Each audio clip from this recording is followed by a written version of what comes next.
अस्सलाम वालेकुम and welcome to biology with Kamran साफी।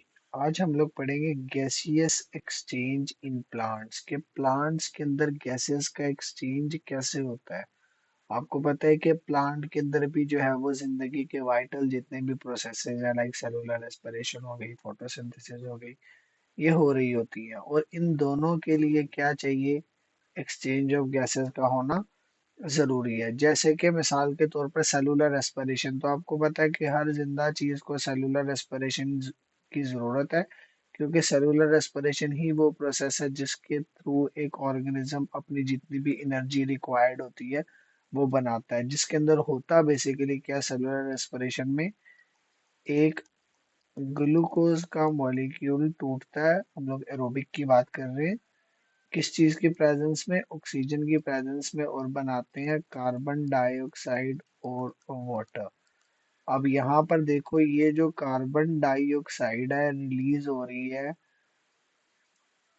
बाहर की तरफ, या तो ये बाहर की तरफ रिलीज हो जाएगी या फिर ये फोटोसिंथेसिस में दोबारा यूज हो जाएगी। Means carbon dioxide is the waste product of cellular respiration. लेकिन अगर इसके मुकाबले में हम लोग बात करते हैं फोटोसिंथेसिस की, तो फोटोसिंथेसिस में यही कार्बन डाइऑक्साइड और वाटर आपस में मिलकर क्या बनाते हैं, ग्लूकोज बनाते हैं, साथ में ऑक्सीजन। अब यहाँ पे जो वेस्ट या बाय प्रोडक्ट है वो क्या है, ऑक्सीजन है जो वो दे देते हैं, और ये उड़ जाती है, कुछ इन्वायरमेंट में चली जाती है, और जो बकाया थोड़ी सी रह जाती है वो देखो यहाँ पे सेलुलर रेस्पिरेशन में मैंने कहा ऑक्सीजन यूज होती है, तो कुछ यहाँ पे यूज हो जाती है।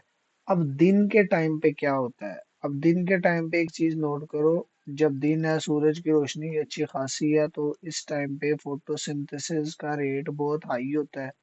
जब ज्यादा सारी फोटोसिंथेसिस होगी मींस कार्बन डाइऑक्साइड और वाटर आपस में ज्यादा सारा मिलेगा और ज्यादा सारी ग्लूकोज बनेगी, साथ में क्या बन जाएगा बेटे, ऑक्सीजन।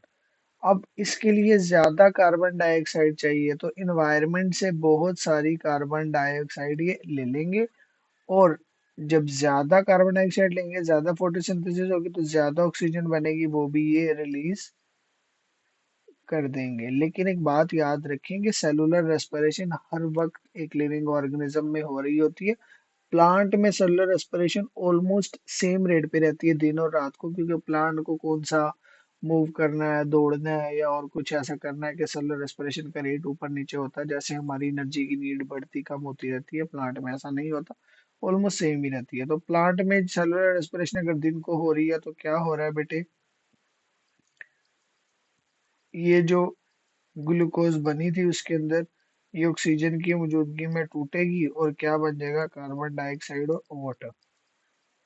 अब याद रखें कि सेलुलर रेस्पिरेशन का रेट दिन को कम है, तो थोड़ी सी सिर्फ ऑक्सीजन ये वाली प्लांट यूज करेगा, और क्या करेगा, थोड़ी सी कार्बन डाइऑक्साइड रिलीज करेगा। जो रिलीज कर रहा है वो प्लांट को ऑलरेडी जरूरत है, वो एनवायरनमेंट से भी ले रहा है, तो ये वाली को भी यूज कर लेगा। मतलब दिन को प्लांट क्या रिलीज कर रहे हैं, इन शॉर्ट टर्म में अगर बात करूं तो दिन को प्लांट जो है वो ऑक्सीजन रिलीज कर रहा है बहुत सारी, और कार्बन डाइऑक्साइड का क्या कर रहा है, वो अपटेक कर रहा है। इसी तरीके से अगर हम लोग रात की बात करते हैं, तो आपको पता होना चाहिए रात को जो है वो फोटो सिंथेसिस का रेट कम होता है, क्योंकि सूरज की रोशनी नहीं होती, ना होने के बराबर होती है। जब फोटोसिंथेसिस नहीं होगी, स्टॉप हो जाएगी, तो क्या होगा, सेलुलर रेस्पिरेशन तो होगी।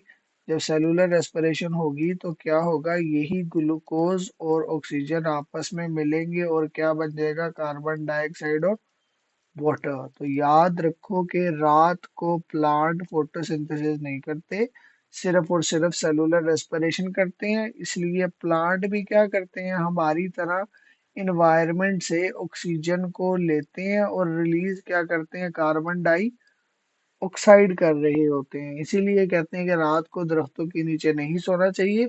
लोग रात को दरख्त के नीचे सोते हैं, ऑक्सीजन की कमी हो जाती है, कार्बन डाइऑक्साइड बढ़ जाती है। जब ऑक्सीजन की कमी होती है, उससे क्या होता है, रंग जिस्म का नीला पड़ जाता है, क्योंकि ऑक्सीहीमोग्लोबिन नहीं बन पा रही होती, और बाद में हम लोग कहते हैं कि बंदे को जो है वो चुड़ैल चिमड़ गई है। वो चुड़ैलनी चिमड़ी होती है, वो जिस्म के अंदर ऑक्सीजन का लेवल कम हो गया होता है। यहाँ पर देखिए इसको जरा कंपेयर किया गया, मैंने कहा था ना दिन को जो है वो क्या हो रहा है, फोटोसिंथेसिस का रेट हाई है तो कार्बन डाइऑक्साइड अंदर आ रही है, ऑक्सीजन बाहर जा रही है।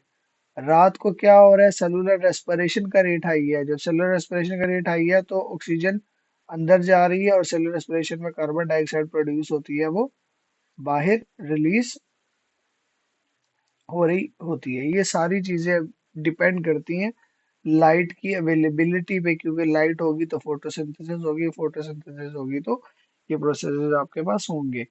अब ये जो प्रोसेस है गैसियस एक्सचेंज का, ये प्लांट बॉडी को एनवायरनमेंट में, एनर्जी प्रोडक्शन में, फूड प्रोडक्शन में अहम रोल प्ले कर रहे होते हैं। अब ये जो एक्सचेंज है ये कहाँ से हो रही होती है, तो आपको पता है कि फॉर एग्जांपल लीफ है, रूट है, शूट है, इसकी जो आउटर कवरिंग होती है, इस आउटर कवरिंग को हम लोग क्या कहते हैं, एपिडर्मिस कहते हैं। और यही जो एपिडर्मिस है ये बेसिकली रिस्पॉन्सिबल होती है किस चीज के लिए बेटे, एक्सचेंज ऑफ गैसेस के लिए, क्योंकि इन्हीं के अंदर डिफरेंट तरह के जो है वो पोर्स मौजूद होते हैं। आपको मैंने बताया था लास्ट लेक्चर में, फॉर एग्जांपल ये एपिडर्मिस आउटर कवरिंग है, तो बहुत सारे ऑर्गेनिजम्स में क्या होता है, ये एपिडर्मिस कवर हुई भी होती है पतली सी लेयर से। कुछ ऑर्गेनिजम्स में ये थिक भी होती है, इस लेयर को हम लोग क्या कहते हैं, क्यूटिकल कहते हैं। ये मिलकर बनी होती है वैक्स से, जो पानी को अपने अंदर से नहीं गुजरने देती, पानी को तो नहीं गुजरने देती, लेकिन याद रखें कि इसके अंदर से गैसेस गुजर सकती हैं, मींस ऑक्सीजन या जो है वो कार्बन डाइऑक्साइड अंदर भी आ सकती हैं और इसमें से बाहर भी निकल सकती हैं। लेकिन जो मेजर जो गैसियस गैसेस का एक्सचेंज है वो एक, चाहे लीफ हो या वो यंग स्टेम हो, इनके अंदर क्या मौजूद होते हैं, स्टोमेटा होते हैं, और इसी स्टोमेटा के थ्रू जो है वो एक्सचेंज ऑफ गैसेस हो रही होती है। लेकिन अगर कोई बड़ा दरख्त है, जैसे हम लोगों ने बात की थी, कोई वुडी ट्री है, तो इस वुडी ट्री के ऊपर क्या बने हुए होते हैं बेटे, सबसे पहले वुडी ट्री के ऊपर क्या होती है, बार्क।